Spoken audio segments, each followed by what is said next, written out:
Welcome to a MainelyDIY.com video.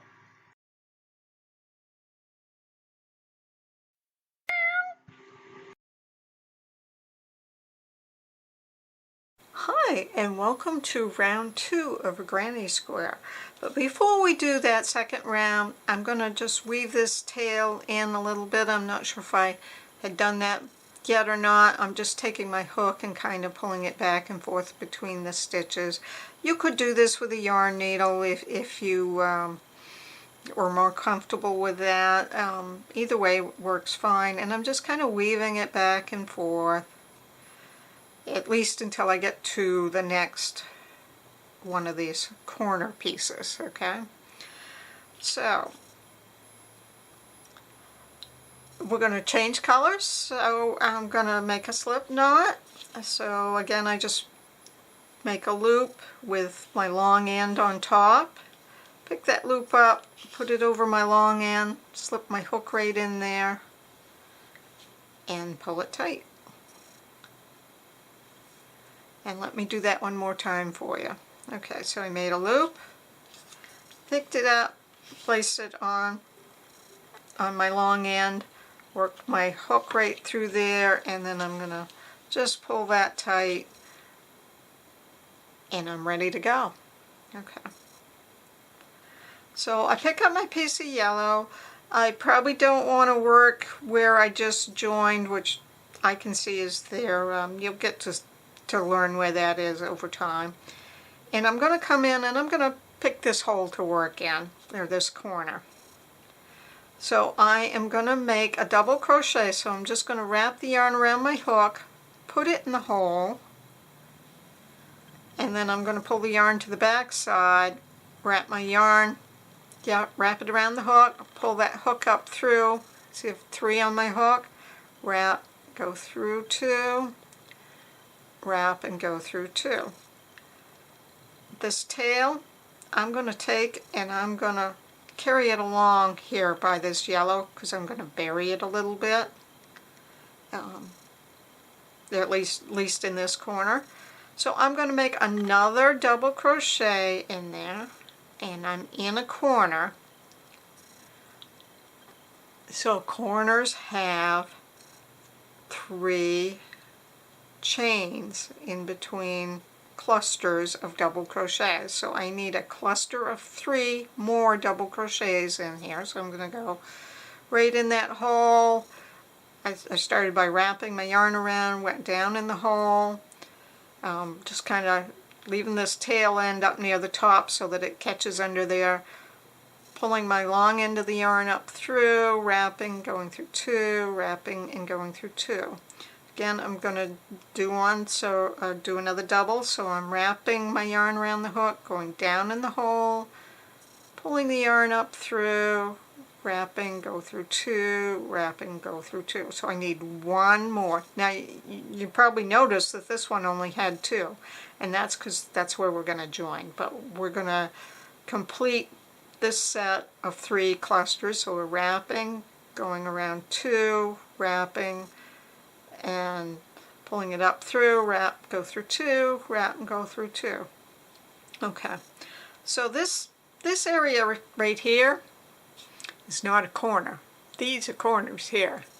So because this isn't a corner, we're only going to chain 1, and that's going to help us get to that next hole, or to that corner.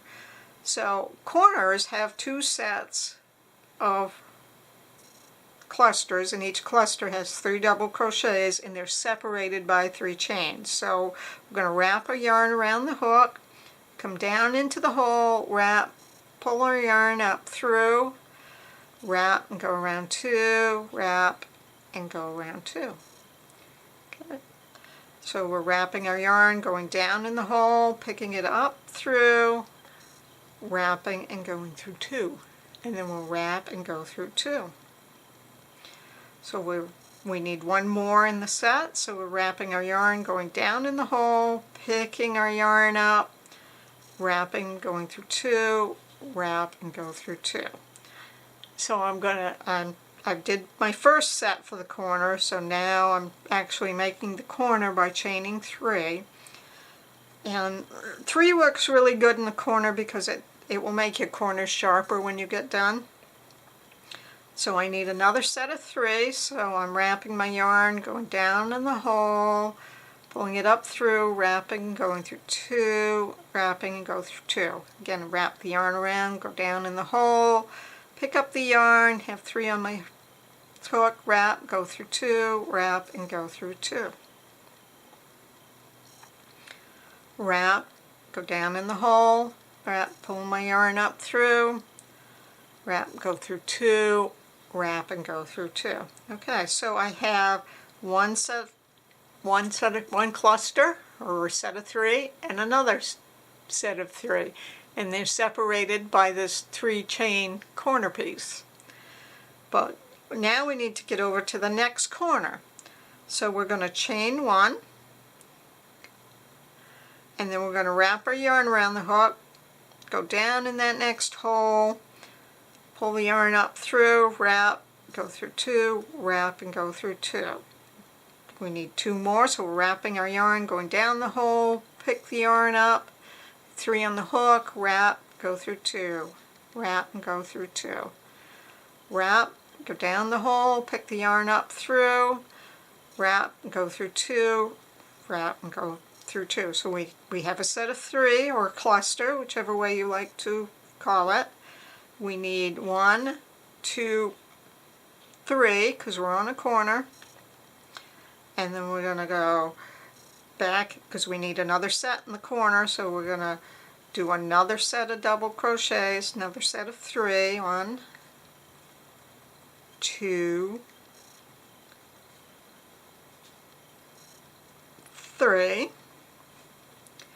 and then to get to the next corner we just need a single chain. That's all we need is 1 chain, and then when we wrap our yarn, go into that next corner space, wrap our yarn, pick it up from the bottom, have 3 on the hook, wrap, go through 2, wrap and go through 2. So wrapping the yarn, going down in the hole, wrapping, pulling it up through, have 3 on the hook, so I wrap, go through 2, wrap and go through 2. And I need 1 more to complete this set.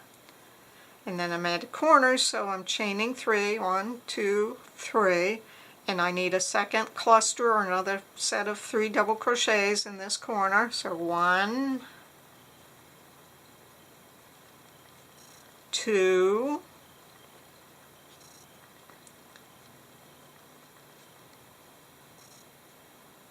3. Okay, then I need 1 chain to get over to here, so I'm chaining 1, and I'm going to do just 1 more single in there, and that will make this right here a set of 3. So I'm going to wrap, down in the hole, pull my yarn up through, wrap, go through 2, wrap and go through 2.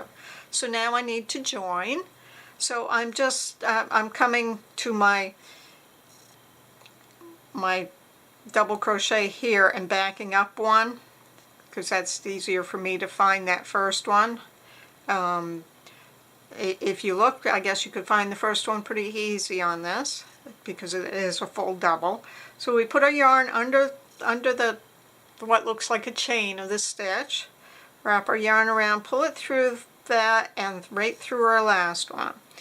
And now to finish off, we're going to chain 1, snip our yarn. Okay. So this piece that we just snipped, I'm just going to work it over to the next hole, and when I go around with the next yarn, it's just going to be buried under there. And if there's extra, I'll weave it in with a yarn needle. This piece, I probably ought to go take my yarn needle and weave it in, just kind of as I've done before on previous videos. We'll just thread our yarn in the hook, in the needle rather, and we're going to weave it through a couple stitches and then make a back stitch by going backwards, or in my case it's from coming back from the right, going left, and then I'll come back and do it again and just kind of weave it along, get it up through, and every so often take a back stitch and after you're satisfied that you've got it woven in pretty good, you can just clip it off. And sometimes I think it's better to just do it when you're working on it instead of waiting till the end, because you'll get tired of sewing all the ends in later. So I'm going to pause right now, and then in a little bit I'll come back with doing row 3, and row 3 kind of sets the stage for all the following rows, so you can go as big as you'd like.